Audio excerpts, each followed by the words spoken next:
ಇವತ್ತಿನಿಂದ ಸಂಸತ್ನ ಚಳಿಗಾಲದ ಅಧಿವೇಶನ ಆರಂಭ ಆಗುತ್ತೆ. 15 ಮಸೂದೆ ಮಂಡನೆಗೆ ಕೇಂದ್ರ ಸರ್ಕಾರ ನಿರ್ಧಾರ ಮಾಡಿಕೊಂಡಿದೆ. ವಕ್ಫ್ ಕಾಯ್ದೆ 2024ರ ತಿದ್ದುಪಡಿ ಮಸೂದೆಗೆ ನಿರ್ಧಾರ ಆಗಿದೆ ಕೇಂದ್ರ ಸರ್ಕಾರದಿಂದ. ಜಂಟಿ ಪಾರ್ಲಿಮೆಂಟರಿ ಸಮಿತಿಯಿಂದ ಮಸೂದೆಯ ಪರಿಷ್ಕರಣೆ ಕೂಡ ಆಗುತ್ತೆ. ಮೊದಲ ವಾರದ ಕೊನೆಯ ದಿನ ಮಸೂದೆ ಮಂಡನೆಗೆ ನಿರ್ಧಾರ ಆಗಿದೆ ಕೇಂದ್ರ ಸರ್ಕಾರದಿಂದ ಅನ್ನೋದರ ಡೀಟೇಲ್ ಸಿಗ್ತಾ ಇದೆ. ಸಹಜವಾಗಿ ಬರೀ ರಾಜ್ಯ ಮಾತ್ರ ಅಲ್ಲ, ಇಡೀ ದೇಶದಾದ್ಯಂತ ದೊಡ್ಡ ಮಟ್ಟದ ಚರ್ಚೆಗೆ ಗ್ರಾಸ ಆಗಿರುವುದು ವಕ್ಫ್ ವಿಚಾರ. ಹಾಗಾಗಿ ತಿದ್ದುಪಡಿ ತರುವಂತ ಅನಿವಾರ್ಯತೆ ಇದೆ. ಕೇಂದ್ರ ಸರ್ಕಾರ ಆ ನಿರ್ಧಾರವನ್ನು ಕೈಗೊಳ್ತಾ ಇದೆ.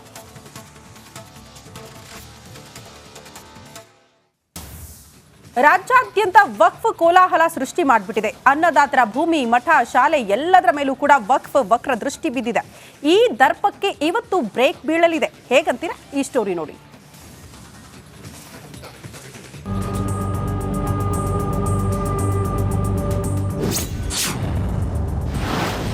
ರಿಪಬ್ಲಿಕ್ ಕನ್ನಡದ ಬಿಗ್ ಇಂಪ್ಯಾಕ್ಟ್. ದೇಶದಲ್ಲಿ ವಕ್ಫ್ ಬದಲಾಗುವ ಕಾಲ ಸನ್ನಿಹಿತ.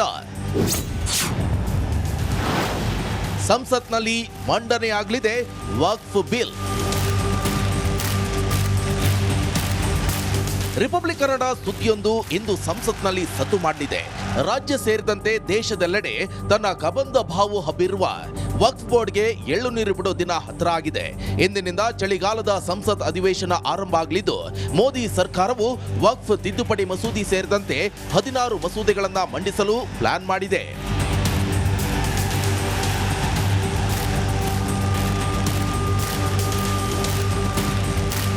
ಬಡವರ ಮನೆಗಳು, ಅನ್ನದಾತರ ಜಮೀನುಗಳು, ಮಠ ಮಂದಿರಗಳನ್ನ ತನ್ನದೆಂದು ಗೂಟ ನೆಟ್ಟಿ ತೊಂದರೆ ಕೊಡ್ತಿರುವಂತಹ ವಕ್ಫ್ ಬೋರ್ಡ್ ವಿರುದ್ಧ ಜನಾಕ್ರೋಶ ಸ್ಫೋಟಗೊಂಡಿದೆ. ಬಕಾಸುರ ವಕ್ಫ್ ಅವಾಂತರದ ಬಗ್ಗೆ ರಿಪಬ್ಲಿಕ್ ಕನ್ನಡ ಎಕ್ಸ್ಪೋಸ್ ಮಾಡಿತ್ತು. ಇದರ ಹಿನ್ನೆಲೆ ಈ ವಕ್ಫ್ ತಿದ್ದುಪಡಿ ಬಿಲ್ ಹೆಚ್ಚಿನ ಮಹತ್ವ ಪಡೆದಿದೆ.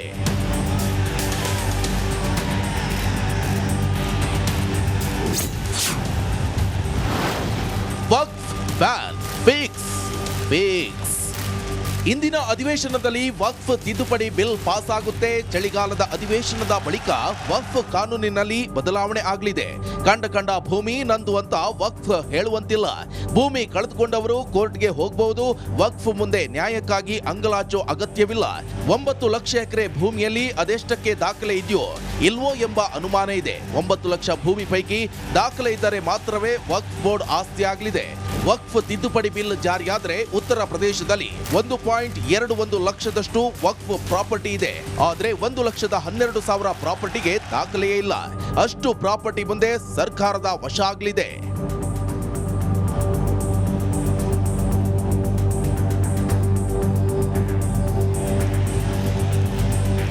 ಒಟ್ಟಾರೆ ಸಿಕ್ಕವರ ಜಮೀನಿಗೆ ಬೇಲಿ ಹಾಕಿ ಕಿರಿಕ್ ಮಾಡಿ ಗೊಂದಲ ಸೃಷ್ಟಿ ಮಾಡಿದ ವಕ್ಫ್ ಬೋರ್ಡ್ಗೆ ಮೂಗುದಾರ ಬೀಳುವುದು ಸತ್ಯ ಎನ್ನಲಾಗಿದೆ.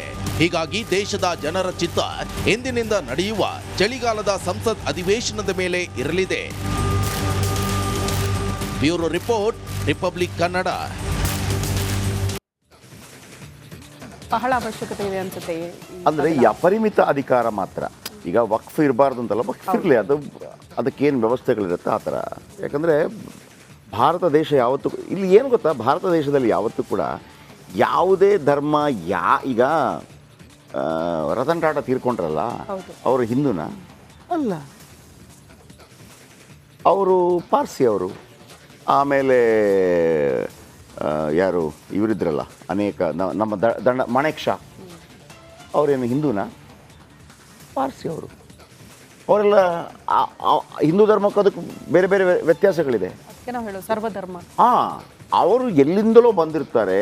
ಎಲ್ಲಿಂದಲೋ ಬಂದಾಗ ಇಲ್ಲಿದಕ್ಕೂ ಅಲ್ಲದಕ್ಕೂ ಸಂಬಂಧ ಇರೋದಿಲ್ಲ. ಅವರು ಇಲ್ಲಿಯವರಾಗಿ ಬೆರೀತಾರೆ. ಹಾಗಂತ ನೀವು ನಿಮ್ಮ ಧರ್ಮವನ್ನು ಪಾಲಿಸಬೇಡಿ ಅಂತ ಯಾವ ಭಾರತೀಯನೂ ಕೂಡ ಹೇಳಿಲ್ಲ. ಅವರ ಧರ್ಮವನ್ನು ಪಾಲಿಸಿಕೊಂಡು ಹೋದರು. ಭಾರತದ ದೊಡ್ಡ ದೊಡ್ಡ ಹುದ್ದೆಗಳನ್ನು ಅಲಂಕರಿಸಿದರು. ರತನ್ ಟಾಟಾ, ಜಮ್ಶೆಡ್ಜಿ ಟಾಟಾ ಅವರೆಲ್ಲ ಇದರ ಪಿಲ್ಲರ್ ಆದರು, ಭಾರತ ದೇಶದ ಪಿಲ್ಲರ್ ಆದರು. ಇಲ್ಲಿ ಯಾವತ್ತೂ ಕೂಡ ಯಾರನ್ನು ಕೂಡ ನೀವು ಮಾಡಬೇಡಿ, ಮತ್ತೊಂದು ಇಲ್ಲ, ನೀವು ನಮ್ಮದೇ ಕರೆಕ್ಟು ಅಂತ ಹೇಳುವಂಥ ಸಂದರ್ಭದಲ್ಲಿ ಬಂದಾಗ ಇಲ್ಲಿ ಗಲಾಟೆ ಆಗಿದ್ದು. ಇಸ್ಲಾಂ ಧರ್ಮದ ಜೊತೆ ಹಿಂದೂ ಧರ್ಮದ ಸಂಘರ್ಷ ಶುರುವಾಗಿದ್ದೇ ಅದೇ ಕಾರಣಕ್ಕಾಗಿ. ನೀನು ಮಾಡ್ಕೊಂಡ್ರಪ್ಪ, ನಾನು ಮಾಡ್ಕೊಂಡ್ರಪ್ಪ ಅಂತ ಹೇಳುವಾಗ ಏನೂ ಆಗ್ತಿಲ್ಲ. ಇನ್ನು ಸರಿ ಇಲ್ಲ, ಹೊಡೆದಾಕ್ಬಿಡ್ತೀನಿ ಅಂತ ಬಂದಾಗ ಅಲ್ಲಿ ಬಂದಿದ್ದು ಅಲ್ಲಿಗೆ. ಆಯಿತಾ? ಇದರ ನಡುವೆ ಈಗೇನು ಭಾರತ ಪಾಕಿಸ್ತಾನ ವಿಭಜನೆ ಆಗಿದ್ದು ಧರ್ಮಾಧಾರಿತವಾಗಿ. ಆದರೂ ಕೂಡ ಭಾರತದಲ್ಲಿರುವಂಥ ಮುಸ್ಲಿಮರಿಗೆ ಏನು ಬದುಕುವ ಹಕ್ಕಿಲ್ವಾ? ಖಂಡಿತವಾಗ್ಲೂ ಇದೆ. ಅತ್ಯುತ್ತಮವಾಗಿ ಬದುಕಬೇಕು, ಅವ್ರ ಧರ್ಮವನ್ನು ಪಾಲಿಸ್ಕೊಂಡು ಬದುಕಬೇಕು, ಅದರಲ್ಲಿ ಎರಡು ಮಾತಿಲ್ಲ. ಆದರೆ ನೀವು ಅವರನ್ನು ಓಲೈಕೆ ಮಾಡುವಂಥ ದೃಷ್ಟಿಯಿಂದ ನರೇಂದ್ರ ಮೋದಿ ಅವರು 2 ಚುನಾವಣೆಗಳನ್ನು ಅದು ಯಾವುದು ಮಹಾರಾಷ್ಟ್ರ ಮತ್ತು ಜಾರ್ಖಂಡ್ ಚುನಾವಣೆ ನಂತರ ಒಂದು ಮಾತನ್ನು ಹೇಳಿದರು. ಗಮನಿಸಬೇಕು ನಿಜವಾಗಿ. ಇಂದಿರಾ ಗಾಂಧಿ ಅವರಂಥ ಕಾಲದಲ್ಲೂ ಕೂಡ ಇಷ್ಟೊಂದು ತುಷ್ಟೀಕರಣ ಇರಲಿಲ್ಲ ಮುಸ್ಲಿಮರ ವಿಚಾರಕ್ಕೆ. ನೀವು ಕೇವಲ ಓಟ್ ಸಿಗತ್ತೆ ಅಂದರೆ ಏನು ಬೇಕಿದ್ರು ಮಾಡ್ತೀರಿ ಅಂತಂದರೆ ಈ ಅಪರಿಮಿತ ಅಧಿಕಾರವನ್ನು ಕೊಟ್ಟವ್ರು ಯಾರು? ಟ್ರಿಬ್ಯುನಲ್ಲೇ ಫೈನಲ್ ಅಂತ ಮಾಡಿದವರು ಯಾರು? ಜಾತ್ಯತೀತ ರಾಷ್ಟ್ರದಲ್ಲಿ ಅಥವಾ ಸಂವಿಧಾನವೇ ಮುಖ್ಯವಾಗಿರುವಂಥ ರಾಷ್ಟ್ರದಲ್ಲಿ 123 ಏನು ಪ್ರಮುಖ ಆಸ್ತಿಗಳನ್ನು ನೀವು ಅಧಿಕಾರದಿಂದ ಕೆಳಗಿಳಿಯುವ ದಿವಸ ಯಾರ ಜೊತೆ ಕೂಡ ಚರ್ಚೆ ಮಾಡದೆ ಪರಮಾಧಿಕಾರದಿಂದ ಹೇಗೆ ಅದನ್ನು ಬರ್ಕೊಟ್ರೆ ಅವರಿಗೆ? ಇದನ್ನು ಪ್ರಶ್ನೆ ಮಾಡಬೇಕಲ್ವಾ? ಯಾವುದೇ ವಿಚಾರಗಳು ಚರ್ಚೆ ಮೂಲಕ, ಪ್ರಜಾಪ್ರಭುತ್ವದ ಮೂಲ ಉದ್ದೇಶ ಏನು? ಚರ್ಚೆ ಚರ್ಚೆ ಚರ್ಚೆ ಚರ್ಚೆ. ಈಗ ನಾವು ಹೇಳ್ಬೋದು ವಿಧಾನಸೌಧದಲ್ಲಿ ಗಲಾಟೆ ಆಗುತ್ತೆ, ಅದು ಚರ್ಚೆ. ಅದು ನಮಗೆ ಹೊರಗಿಂದ ಕಾಣುವಾಗ ಯಾರು ಕೂತ್ಕೊಂಡು ಸರಿ ಮಾಡೋಣ ಅಂತ ಹೇಳೋಕ್ಕಾಗಲ್ಲ. ಚರ್ಚೆ ಚರ್ಚೆ ಚರ್ಚೆ ಚರ್ಚೆಯಲ್ಲೇ ನಡೀಬೇಕು. ಫೈನಲಿ ಈ ಮಂಥನಗಳು ಉಂಟಾದಾಗ ಏನು ಫೈನಲ್ ಔಟ್ಪುಟ್ ಬರುತ್ತೆ ಆ ಥರ ಆಗಬೇಕು. ನೀವು ಚರ್ಚೆಗಳೇ ಆಗಿಲ್ಲ ಅದರ ಬಗ್ಗೆ, ಆ ಕಾನೂನು ಬಗ್ಗೆ. ನಾವು ಹೇಳಿದ್ವಲ್ವಾ, ಈಗ ಯಾರ್ದೋ ಒಬ್ಬೊಂದು ಜಾಗ ಇರುತ್ತೆ, ಇಲ್ಲಿಂದಲ್ಲಿಗೆ ಬಂದ್ಬಿಡ್ತು, ರಾಘವೇಂದ್ರ ಸ್ವಾಮಿಗಳದೆಲ್ಲ ಬಂದ್ಬಿಡ್ತು, ಅದೋನಿ ನವಾಬನ ವಿಚಾರ ಬಂದ್ಬಿಡ್ತು. ಅದೋನಿ ನವಾಬ ಯಾರಿಗೆ ಕೊಟ್ಟಿದ್ದು?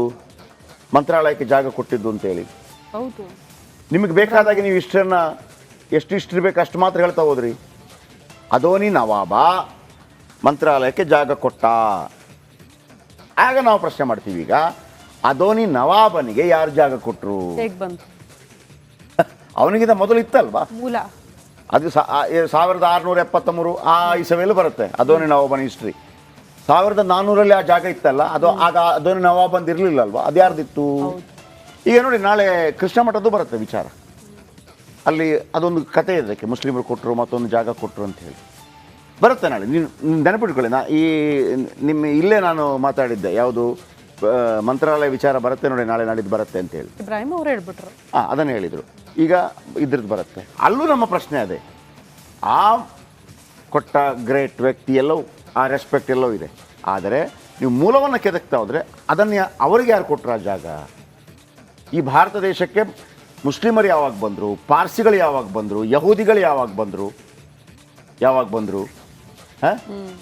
ಅದೆಲ್ಲ ಕ್ರಿಶ್ಚಿಯನ್ರು ಯಾವಾಗ ಬಂದರು? ಅದಕ್ಕಿಂತ ಮೊದಲು ಇದು ಯಾರ್ದಾಗಿತ್ತು? ಹಾಗಂತ ಎಲ್ಲವೂ ಸುಭದ್ರವಾಗಿತ್ತಾ? ಇಲ್ಲೇನು ತಾರತಮ್ಯಗಳಿರಲಿಲ್ಲ? ಇತ್ತು, ಇಲ್ಲ ಅಂತ ಹೇಳೋದಿಲ್ಲ. ಆದರೆ ನಮ್ಮಲ್ಲಿ ಬದಲಾವಣೆಗೆ, ಸುಧಾರಣೆಗೆ ಅವಕಾಶ ಇದೆ, ಸುಧಾರಣೆ ಆಗ್ತಾ ಇದೆ. ಮೊದಲೆಲ್ಲ ದೇವಸ್ಥಾನಕ್ಕೆ ಒಳಗೆ ಬಿಡ್ತಾ ಇರಲಿಲ್ಲ ದಲಿತರನ್ನ ಮತ್ತೊಬ್ಬರನ್ನ ಅಂತೇಳಿ. ಈಗಲೂ ಕೆಲವು ಕಡೆ ಇದೆ, ಆದರೆ ಬಹುತೇಕ ಸರಿಯಾಗಿದೆ.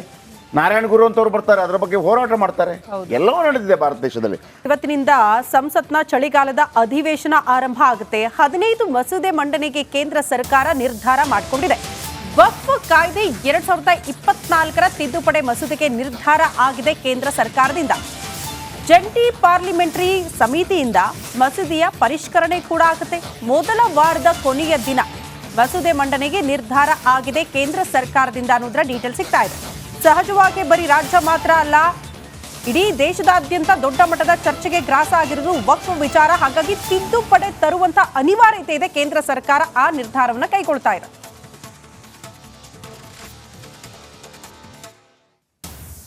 ರಾಜ್ಯಾದ್ಯಂತ ವಕ್ಫ್ ಕೋಲಾಹಲ ಸೃಷ್ಟಿ ಮಾಡಿಬಿಟ್ಟಿದೆ. ಅನ್ನದಾತರ ಭೂಮಿ, ಮಠ, ಶಾಲೆ ಎಲ್ಲದರ ಮೇಲೂ ಕೂಡ ವಕ್ಫ್ ವಕ್ರ ದೃಷ್ಟಿ ಬಿದ್ದಿದೆ. ಈ ದರ್ಪಕ್ಕೆ ಇವತ್ತು ಬ್ರೇಕ್ ಬೀಳಲಿದೆ. ಹೇಗಂತೀರಾ? ಈ ಸ್ಟೋರಿ ನೋಡಿ.